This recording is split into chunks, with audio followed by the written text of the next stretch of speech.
Now, the optics, look, politics play into everything, Jennifer, and what we're seeing here is this local cop, the chief, Fry, has been getting heat. It's too slow, you got too many people saying different things, you're not capable of doing this, he's got somebody telling him about the media or he's checking it out himself. What does a statement like that mean to you? Well, he wants to make it very clear that they have prosecutorial jurisdiction, that this is their case, it happened in their town. But make no mistake, they are partnered very closely right now with the state police, and there are 60 FBI agents on this case. And I assure you, the analytical group and the support group within the FBI that has lent themselves to this case is not being run by that chief, but rather being run by people in the FBI. Now, Jennifer, on this point of, advocating for the job and how it's being done, I have used the Gonsalves, Kaylee Gonsalves is one of the victims, obviously. Her family hired a lawyer. I've had him on a couple of times to talk about it.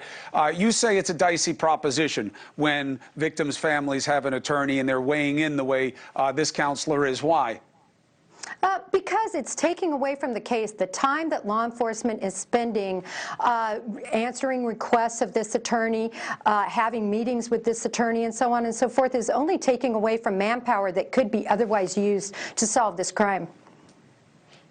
Right. Now, look, I hear you about that, but I also see their side of it. They're desperate.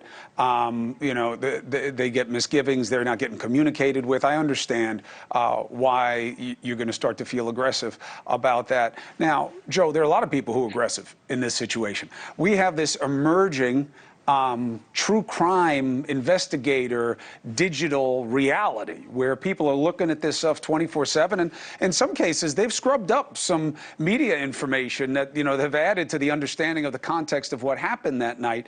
But you believe it's a slippery slope, that sometimes help can be too much help. Yeah, just look at the sheer number of tips they got. 10,000 tips on this case, and the question comes down to how much of value do they have.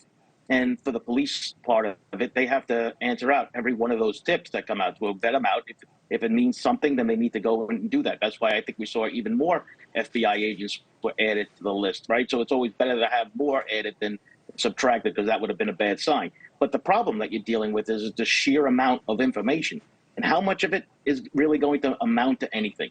And that is something that, this is a day of reckoning, I think, this case too, about how much pressure that we've seen put onto this police department and the state and the FBI in regards to it. And it is immense. Hey, thank you for watching. Please go to newsnationnow.com, newsnationnow.com, and you can find NewsNation on your television provider. And don't forget to click the red subscribe button down below. Then you will get more of NewsNation's fact-driven coverage.